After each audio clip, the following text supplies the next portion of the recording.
First step play school में आपका स्वागत है। आज हम लोग अपने पंचकोश विकास सिस्टम को समझेंगे और समझेंगे कि न्यू जो हमारी education policy national education policy 2020 जो आई है और उसमें नेशनल करिकुलम फ्रेमवर्क क्या है और कैसे हम लोग इस पढ़ाई में एक आधुनिकता को लाते हैं। इन सभी चीज़ों को आज मैं समझाने का प्रयास करूंगा। तो आप देखते हैं कि सबसे पहले गवर्नमेंट ऑफ इंडिया ने नेशनल एजुकेशन पॉलिसी 2020 में जो पुरानी पढ़ाई में जो त्रुटियां थी उनको दूर करने के लिए बहुत सारे नए सुधार किए और इनके लिए 2022 में नेशनल करिकुलम फ्रेमवर्क 2022 तैयार हुआ, जो फंडामेंटल एजुकेशन के लिए बच्चों का, जो छोटे बच्चे हैं नर्सरी एलकेजी यूकेजी के, उनकी पढ़ाई के लिए स्पेशल गाइडलाइन है। और ये लिया गया है पंचकोश विकास 5 फोल्डर ऑफ डेवलपमेंट के इस प्रोसेस पर। इसको मैं विस्तार से चर्चा करूंगा। तो आगे मैं नीचे आ जाता हूं। सबसे पहले आप देख रहे हैं कि ये है अन्नमय कोश और प्राणमय कोश। अन्नमय कोश का मतलब होता है वह शरीर जो हमें अन्न से कहीं ना कहीं हमारा शरीर का निर्माण होता है और उसमें प्राण कहीं ना कहीं हमें एनर्जी देती है और इसी को कहते हैं फिजिकल डेवलपमेंट। अब कैसे ये रोल करता है, आइए इस छोटे से चक्के के माध्यम से मैं आपको समझाऊंगा कि ये हमारा करिकुलम का सबसे पहला पार्ट है। और इसमें मैं आपको दिखा रहा हूं कि स्वस्थ आहार, जैसे ही आप स्वस्थ आहार लेते हैं, स्वच्छता अपनाते हैं, आपका शरीर जो है वो स्वस्थ रहता है और शरीर के स्वस्थ रहने से आपके ज्ञानेंद्रियों का मतलब सेंस ऑफ ऑर्गन का विकास सही होता है और आपका मन स्वस्थ होता है।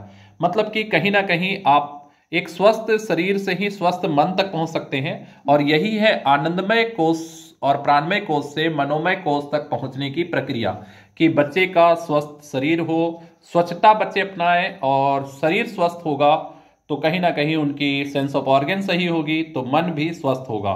ठीक इसके विपरीत अगर बच्चे विषाक्त भोजन लेते हैं, हाइजीनिक फूड, प्रदूषण में रहते हैं, बुरी आदतों में रहते हैं, तो फिर ऐसे में बीमारियां होंगी जिससे उनके अंग क्षतिग्रस्त होंगे और मन जो है अस्वस्थ हो जाता है। और इनके लिए बहुत सारे चीज़ों पर काम करने के लिए गाइडलाइन दी गई है। Nutrition, food, hygiene, good habits और सेंस ऑफ ऑर्गन और फिट और फ्लेक्सिबल बॉडी एंड योगा। इनके द्वारा हम शरीर के इस अन्नमय और प्राणमय कोश को स्वस्थ रखकर एक अच्छे मन तक पहुंच जाते हैं। और अब हम पहुंच जाते हैं मनोमय कोश और ये हमारे मनोमय कोश सेकंड के बाद थर्ड लेवल होता है।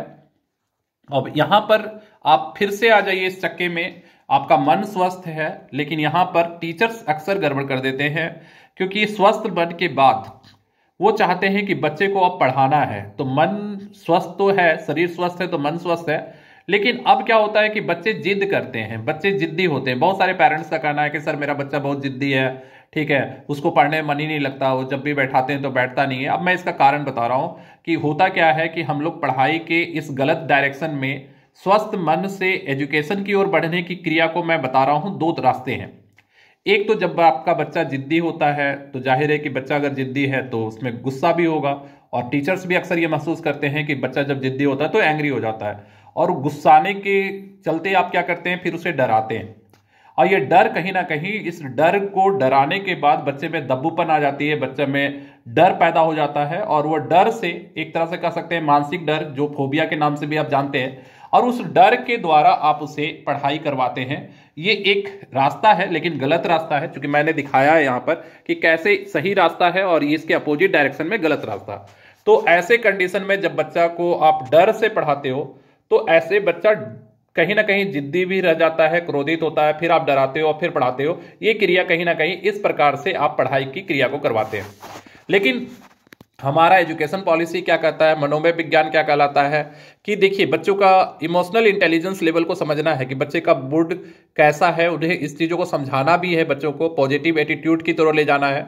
और स्वस्थ मन से खेल की ओर जब बच्चे को ले जाएंगे तो ऑटोमेटिक बच्चों को खेलने में ज़्यादा मन करता है, तो ऑटोमेटिक उस समय खेलने के लिए जिद नहीं करेगा, वो खेलने की ओर जाएगा। और जैसे ही खेलेगा तो उसकी मन प्रसन्न होगी, मतलब हैप्पीनेस की ओर आप ले जाते हो और ये हैप्पीनेस ही उसे कहीं ना कहीं उसके अंदर उत्सुकता और जिज्ञासा बढ़ देती है और उससे उसके अंदर एकाग्रता आ जाएगी। जैसे ही बच्चे में किसी चीज़ को जानने की इच्छा होगी तो उन बातों को जानने के लिए शांति से सुनेगा और उसमें और इंटरेस्ट लेगा और भी बहुत सारी जिज्ञासा उसमें आएगी, बहुत सारे प्रश्न पूछेगा और इससे आप उसे एजुकेशन के बहुत सारी नई चीज़ों को ज़्यादा से ज़्यादा जानकारी दे पाएंगे। तो उत्सुकता बच्चों के अंदर लाना बहुत इंपॉर्टेंट है। अगर बच्चों के अंदर जिज्ञासा और उत्सुकता आप ले आ रहे हैं तो समझिए कि आप उन्हें एक सही डायरेक्शन से एजुकेशन दे रहे हैं। तो टीचर्स को चाहिए कि बच्चों को प्ले विथ एजुकेशन का जो सिस्टम कॉन्सेप्ट है वो है खेल खेल के माध्यम से उनके अंदर हैप्पीनेस हो और हैप्पीनेस के द्वारा उनके अंदर जो उत्सुकता आएगी उससे आप उसके एकाग्रता को लेते हुए उसे एजुकेशन तक ले जाएं। यही है मनोमय कोर्स का कार्य। और जैसे ही आप उसे विज्ञानमय कोर्स में ले जाएंगे, मतलब बच्चे के अंदर अब कॉग्निटिव और लिटरेसी लैंग्वेज डेवलपमेंट स्टार्ट करेंगे, तो इसके भी दो रास्ते मैंने बताए हैं। क्योंकि यहाँ से विज्ञान से आनंद की ओर जाने का कहीं ना कहीं हम लोग भी कॉन्सेप्ट को आज पूरे इंडिया का एजुकेशन सिस्टम में कहीं ना कहीं गलत रूट पे चलता है। क्योंकि पढ़ाई का मतलब ही बच्चे समझते हैं परीक्षा, कि परीक्षा के लिए पढ़ना है। और परीक्षा क्यों देना है? क्योंकि पास होकर आगे जाकर पढ़ लिख कर नौकरी करनी है। नौकरी क्यों करना है? धन कमाने के लिए। और धन कमा कर क्या होगा? तो भौतिक सुख, मतलब कि फिजिकल जो एक सेटिस्फैक्शन है वो मिलेगा और उससे आनंद की मतलब हैप्पीनेस आएगा। ये पढ़ाई की डायरेक्शन तो है, लेकिन इसमें कहीं ना कहीं बच्चे रिसर्च लेवल पर नहीं पहुंच पाते थे। यही कारण है कि इंडिया में रिसर्च लेवल पर एक बहुत बड़ी कमी महसूस किया गया, जिसके चलते एजुकेशन सिस्टम में आज बहुत सारी तब्दीलियां लाई गई है। पढ़ाई, जब बच्चे पढ़ने लगेंगे तो उन्हें प्रकृति के बारे में बताना है कि हमारे प्रकृति में ऐसे क्या क्या खासियत है, प्रकृति की नियम क्या होती है, प्रकृति किस प्रकार से अपने नियमों का पालन करता है, उनके नियमों में एक दूसरे से संबंध क्या होता है, जिसके आधार पर आप शोध कर सकते हैं, रिसर्च कर सकते हैं। और ये रिसर्च के द्वारा जब आप आनंद की अनुभूति प्राप्त करते हैं तो इससे लोगों में, बहुत सारे लोगों को सुख प्राप्त होता है। क्योंकि आपका एक रिसर्च बहुत सारे लोगों को उसका कहीं ना कहीं फायदा देता है।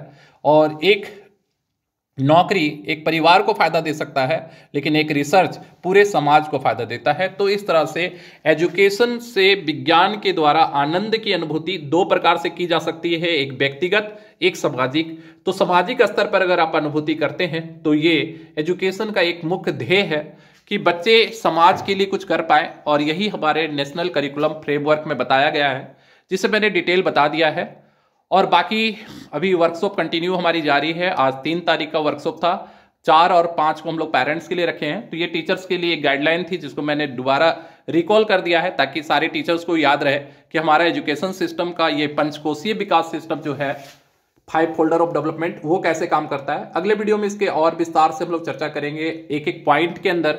अब एनसीएफ की जो एक एक गाइडलाइन है, जो मैंने यहाँ पर थोड़ा थोड़ा इंडिकेट किया है, CG1, CG2, इन सब चीज़ों के बारे में मैंने कहा है बहुत सारे वीडियोस बनेंगे, तो उसके बारे में मैं डिटेल से चर्चा करूंगा अगले वीडियो में। तब तक के लिए जय हिंद, जय भारत।